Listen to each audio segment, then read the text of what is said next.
Hello students. तो देखिए last जो हमने किया था इलेक्ट्रिसिटी के अंदर, आपको याद होगा मैं आपको बता रहा था कि फैक्टर्स जिसके ऊपर रेजिस्टेंस डिपेंड करता है। 5 फैक्टर्स मैंने आपको बताए थे। एक तो लेंथ था, length of the conductor, cross section area of the conductor, nature of the material, temperature, और एक और देखिए मैंने आपको इसमें फैक्टर इंक्लूड किया था जो 10th में आपने नहीं पढ़ा था, और वो कौन सा था? Direction of flow of current. तो इसके अलावा देखिए मैंने आपको कुछ न्यूमेरिकल्स रेजिस्टेंस कैलकुलेट करने के ऊपर बता दिए हैं, लास्ट लेक्चर में आप लोग देख सकते हैं। और मैंने आपको जैसा कि बताया था कि एक लेक्चर में जो है आपका टेम्परेचर डिपेंडेंस के ऊपर लेने वाला हूं। एक जो रेजिस्टेंस या रेजिस्टिविटी के बारे में भी हम थोड़ा और अच्छे से डिस्कशन भी करेंगे देखिए आगे। उससे पहले मैं आपको देखिए क्या बता देता हूं कि जो टेम्परेचर के ऊपर डिपेंडेंस है, दोनों ही डिपेंड करते हैं, रेजिस्टेंस भी डिपेंड करता है और रेजिस्टिविटी भी डिपेंड करती है। ये मैं आपको पहले बता चुका हूं कि रेजिस्टिविटी सिर्फ 2 ही फैक्टर पे डिपेंड करती है, एक तो नेचर ऑफ मटेरियल पे और दूसरा टेम्परेचर पे, जबकि रेजिस्टेंस 5 फैक्टर पे डिपेंड करता है। ये ध्यान रखेंगे आप लोग। देखिए आइए समझते हैं। तो टेम्परेचर डिपेंडेंस में जो है आपको तीनों मटेरियल, जैसे कि आपको पता है मटेरियल बेसिकली हमारे पास 3 टाइप के होते हैं। मटेरियल 3 टाइप के हमारे पास कौन कौन से होते हैं? एक होता है कंडक्टर, एक होता है इंसुलेटर, और एक होता है हमारे पास कौन सा? सेमीकंडक्टर। तो जैसा कि हमें पता है मटेरियल 3 टाइप के होते हैं हमारे पास, कंडक्टर, इंसुलेटर एंड सेमीकंडक्टर। आपको याद होगा कंडक्टर के बारे में हमारे पास फर्स्ट चैप्टर में भी आया था, हमने काफी प्रॉपर्टीज वहां पे लिखी थी, जानकारी भी ली थी। देखिए इंसुलेटर देखिए हमारे ज्यादातर कुछ काम का है नहीं, क्योंकि इसमें से इलेक्ट्रिसिटी और हीट कंडक्ट हो नहीं सकती, तो ये हमारे ज्यादातर कोई काम का नहीं। ये हमें काम में लेना पड़ता है कब? जब हम देखिए कभी भी सेफ्टी की बात करते हैं कि इलेक्ट्रिसिटी से सेफ्टी की पर्पज की बात करेंगे तो प्लास्टिक वगैरह का हम ग्लव्स बना लेते हैं, या वायरिंग के ऊपर आप इंसुलेटेड मटेरियल डाल देते हैं, जिसकी वजह से जो करंट है, जो हीट है या जो एनर्जी है उसका लॉस कम हो और वो हमें कम हार्म कर पाए, इसलिए हम इसका यूज करते हैं। देखिए सेमीकंडक्टर मटेरियल आज की डेट में मैं आपको बता दूं कि सेमीकंडक्टर मटेरियल के बिना हमारा एक कदम आगे चलना बहुत मुश्किल है। क्यों? क्योंकि जितनी भी हमारे पास टेक्नोलॉजी है, जितनी भी हमारे पास यहाँ पे आज की डेट में देखिए डेवलपमेंट हो रही है, वो सारा का सारा किस मटेरियल से बन रहा है? सेमीकंडक्टर मटेरियल से बन रहा है। चाहे आप चिप से लेके देखिए बड़ी से बड़ी एरोप्लेन की बात कर लीजिए, छोटी से छोटी सुई जितना छोटा कोई हम चीज बनाते हैं, तो वो सारा का सारा हम आज की डेट में सेमीकंडक्टर मटेरियल से बना रहे हैं। इसके बारे में हम ज्यादा देखिए डीप में डिस्कशन हमारे पास है। लास्ट चैप्टर जो हमारा फिजिक्स का 12th क्लास का है वो सेमीकंडक्टर मटेरियल ही है, तो वहां पे हम थोड़ा और डीप में स्टडी करेंगे। आज जो है देखिए अभी जो मैं आपको बताना जा रहा हूं यहाँ पे, वो क्या? Temperature dependence of resistance and resistivity, कि मतलब इन तीनों मटेरियल का जो रेजिस्टेंस या फिर जो रेजिस्टिविटी है वो टेम्परेचर के साथ कैसे वैरी करेगी, हम ये चीज देखिए यहाँ पे समझने वाले हैं। आइए एक एक करके समझते हैं। सबसे पहले मैं आपको बताऊं कंडक्टर के लिए। देखिए कंडक्टर के लिए अगर हम बात कर रहे हैं तो मैं आपको पहले भी बता चुका हूं, इसके लिए आपको याद होगा हमने ड्रिफ्ट वेलोसिटी का एक एक्सप्रेशन किया था।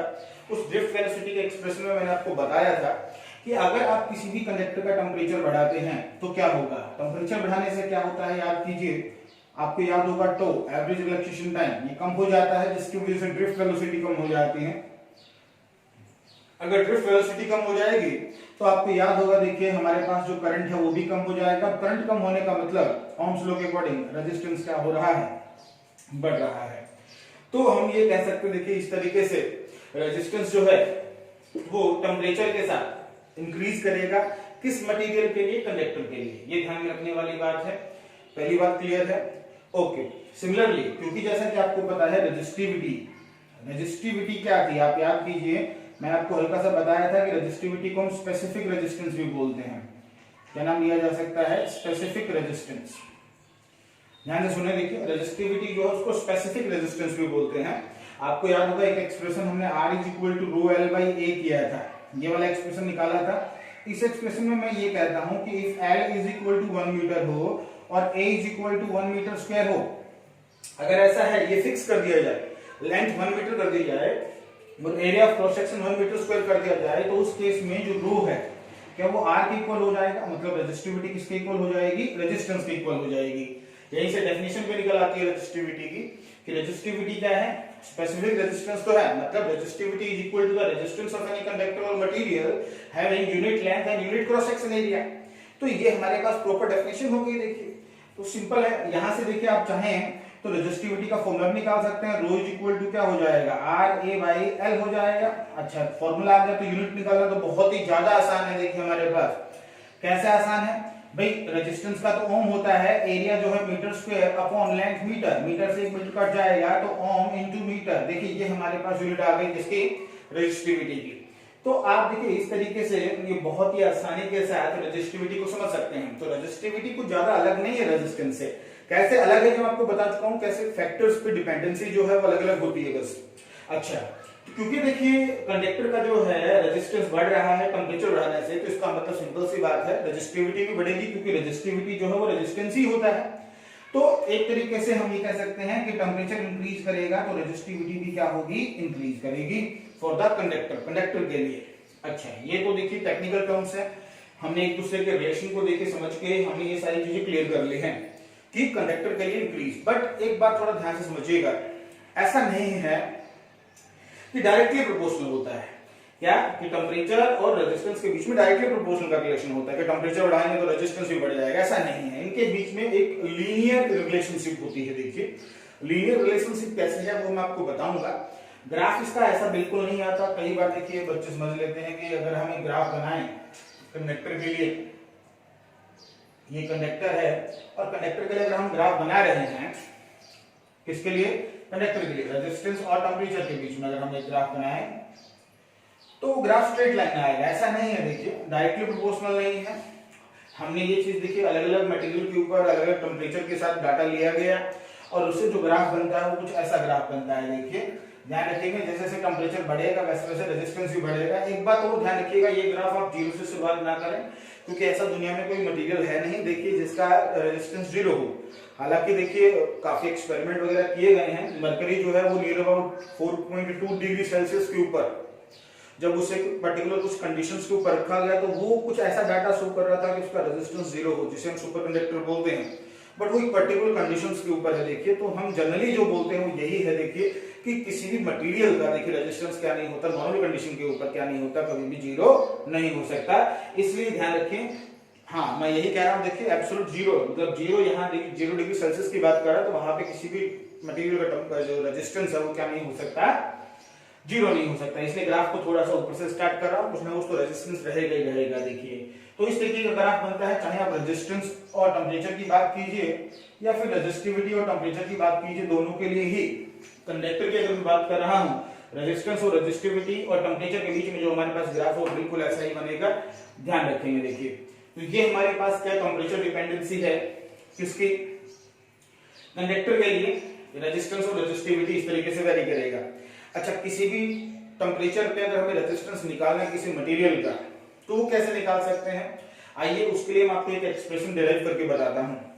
अभी कंडक्टर की ही बात चलेगी, आइए समझते हैं। देखिए एक एक्सप्रेशन कैसे डिपेंडेंसी का जो फैक्टर है उससे हम एक फॉर्मूला निकाल लेंगे जो आपको याद रखना है। कई बार देखिए इसके ऊपर न्यूमेरिकल आता है, डेरिवेशन इतना ज्यादा इंपॉर्टेंट नहीं है, लेकिन बोर्ड के अंदर इसके ऊपर कई बार देखिए 1-2 नंबर में या 3 नंबर में न्यूमेरिकल पूछ लिया जाता है। आइए समझते हैं वो फॉर्मूला कैसे डिराइव करेंगे।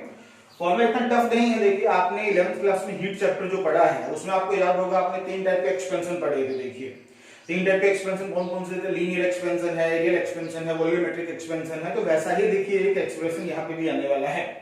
आइए समझते हैं किस तरीके से। मान लीजिए ये हमारे पास कोई भी रेजिस्टेंस है, किसी भी मटेरियल का, कोई मटेरियल कॉपर वायर है, ऐसा कुछ मान लीजिए रेजिस्टेंस है। इनिशियली देखिए इसको रूम में रखा गया, रूम का जो टेम्परेचर है वो मान लेते हैं 27 डिग्री सेल्सियस है, ये T इनिशियल है। क्लियर, ये इतना दिया गया है, इसका कुछ ना कुछ रेजिस्टेंस यहाँ पे है। लेट से इसका जो टेम्परेचर है वो मान लिया गया है और रेजिस्टेंस हम मान लेते हैं कितना है इसका अभी, वो है R इनिशियल, RI। ठीक है, इस टेम्परेचर के ऊपर हमने क्या किया, हमने ये जो टेम्परेचर है 27 डिग्री सेल्सियस, इसको इंक्रीज किया 1 डिग्री सेल्सियस से और 28 डिग्री सेल्सियस कर दिया। तो ये हमारा T फाइनल हो गया, फाइनल टेम्परेचर हो गया। तो change in temperature T final minus T initial that is 1 degree Celsius. यह आया, क्लियर है। अब हमने क्या किया, मैं डाटा से ही आपको बता रहा हूं। मैं मान रहा हूं इनिशियल इसका 10 ओम का रेजिस्टेंस था, मैं मान रहा हूं 10 ओम का रेजिस्टेंस कितने पे था, 27 डिग्री सेल्सियस पे था। मैंने 1 डिग्री सेल्सियस से इस वायर का जो टेम्परेचर है वो बढ़ा दिया, तो क्या होगा, बढ़ाने का मतलब चेंज कर दिया, तो क्या हमने फिर इसका रेजिस्टेंस मेजर किया और इसका रेजिस्टेंस जो है वो अब न्यू रेजिस्टेंस जो है जिसको हम आर फाइनल बोल रहे हैं वो 10 प्लस कुछ अल्फा आया। कितना आया, 10 प्लस कुछ अल्फा। अल्फा वो इंक्रीज है, देखिए रेजिस्टेंस के अंदर, इस वायर की रेजिस्टेंस के अंदर वो इंक्रीमेंट है, देखिए अल्फा, जो कब आया, जब हमने इस वायर का टेम्परेचर 1 डिग्री सेल्सियस से बढ़ा दिया, अल्फा। क्लियर?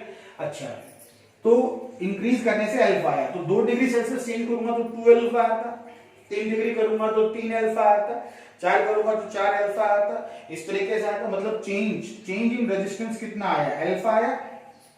भाई R final minus R initial करोगे ना, R final minus R initial करोगे तो यही तो आएगा, 10 प्लस अल्फा माइनस 10, यही आएगा, देखिए बिल्कुल आएगा।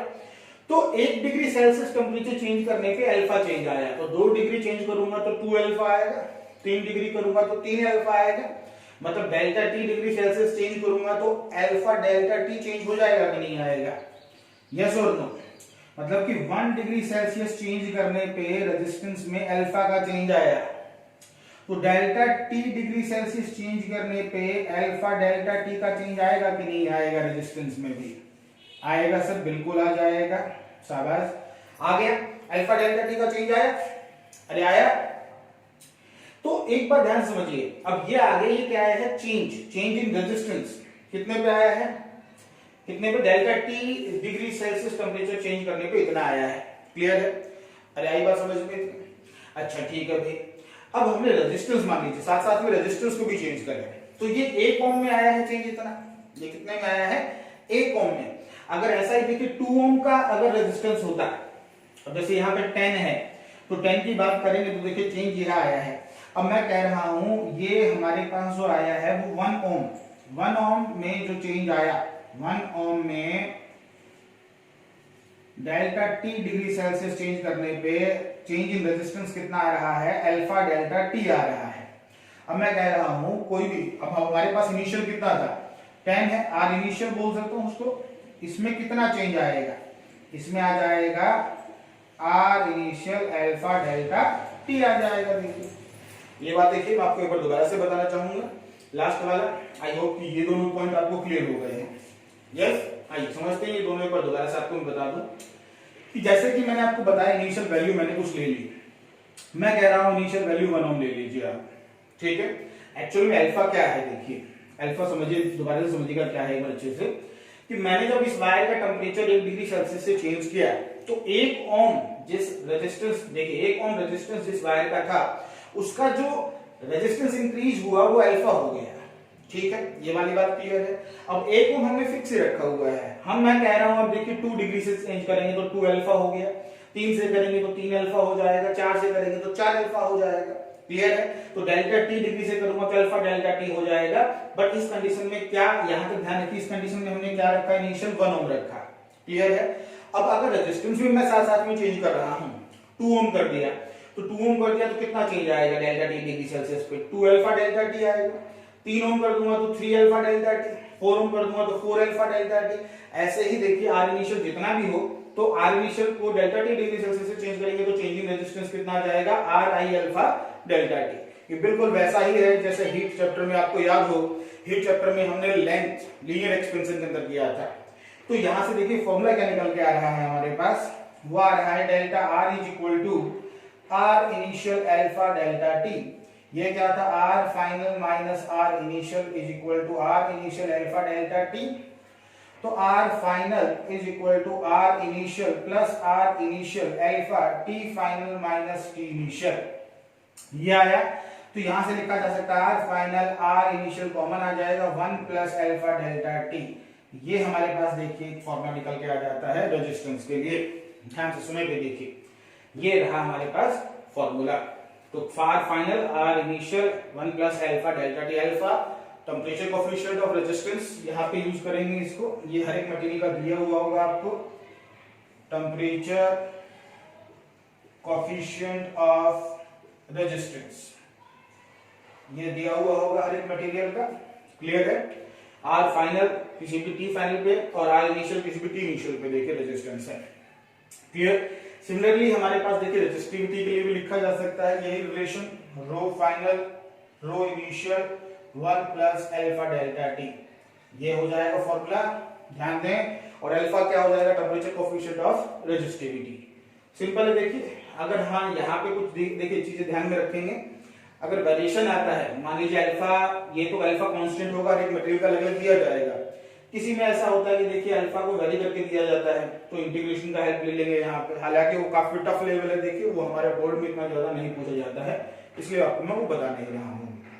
क्लियर है, हो जाएगा। तो ये हमारे पास टेम्परेचर डिपेंडेंसी रहेगी। देखिए कंप्लीट हो गया कंडक्टर का। देखिए आइए अब बात करते हैं इंसुलेटर या फिर सेमीकंडक्टर, इन दोनों में एक जैसे ही वेरी करता है। हालांकि देखिए सेमीकंडक्टर मटेरियल ऐसे मटेरियल होते हैं जिसमें टेम्परेचर बढ़ाने से रेजिस्टिविटी कम हो जाती है, रेजिस्टेंस कम हो जाता है, कनेक्टिविटी बढ़ जाती है। ऐसा क्यों? ऐसा इसलिए क्योंकि देखिए सेमीकंडक्टर मटेरियल की मैं पहले बात करूं, अगर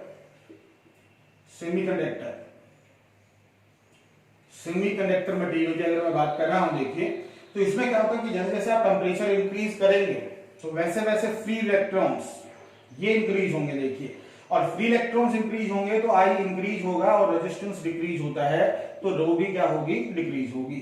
तो इस तरीके से देखिए इसका आप ग्राफ देख सकते हैं। यहाँ पे हमें फॉर्मूला वगैरह देखने की कोई जरूरत नहीं है। तो रो या फिर रेजिस्टेंस की अगर हम बात कर रहे हैं टेम्परेचर के साथ तो वो कुछ इस तरीके का आता है। देखिए बिल्कुल आसान है, देखिए बहुत ही ज्यादा, दोनों में टेम्परेचर बढ़ाएंगे तो ये कम होता है। क्यों? क्योंकि फ्री इलेक्ट्रॉन्स बढ़ते हैं। और यही सेम केस देखिए आप इंसुलेटर की भी बात कर सकते हैं, तो इंसुलेटर में भी यही चीज होती है। देखिए ध्यान रखेंगे। वैसे इंसुलेटर में देखिए कंडक्टर, इंसुलेटर में हम ये कंडक्टिविटी बढ़ना, ये वर्ड थोड़ा अच्छा नहीं लग रहा। क्यों? क्योंकि इंसुलेटर में आपको मैं बता दूं कि क्यों, इसमें फ्री इलेक्ट्रॉन्स तो होते ही नहीं है। देखिए फ्री इलेक्ट्रॉन्स तो होते ही नहीं है, आप टेम्परेचर बढ़ाते जाइए, फ्री इलेक्ट्रॉन्स बहुत रेयर केस में बनते हैं, या टेम्परेचर आप इतना ज्यादा बढ़ा देंगे तो मटेरियल ही खुद ही देखिए क्या हो जाता है, डैमेज हो जाता है, प्लास्टिक वगैरह है, लकड़ी वगैरह है, देखिए ये सारी चीजें। तो ज्यादातर ये टर्म यूज नहीं करते हैं, लेकिन फिर भी देखिए हम ये बोल सकते हैं कि इंसुलेटर हो या कोई भी सेमीकंडक्टर मटेरियल हो, टेम्परेचर बढ़ाएंगे तो बॉन्डिंग ब्रेक्स होती हैं, कोवेलेंट बॉन्ड वगैरह होते हैं, ब्रेक्स होते हैं, मतलब ब्रेक होंगे तो इलेक्ट्रॉन फ्री होंगे, इलेक्ट्रॉन फ्री होंगे तो कंडक्टिविटी बढ़ेगी, कंडक्टिविटी बढ़ेगी तो सिंपल सी बात है रेजिस्टेंस और रेजिस्टिविटी दोनों ही मटेरियल क्या होता है, कम होता है। तो इस तरीके का एक ग्राफ आप लोग ध्यान में रख सकते हैं, यही पूछा जाता है, इससे ज्यादा इसमें कुछ नहीं पूछा जाता। तो ये हमारे पास देखिए temperature dependence of resistance and resistivity रहेगी। आई होप आप लोगों को क्लियर हुआ होगा, आप लोग इतना इजीली देखिए कर पाएंगे, हो जाएगा।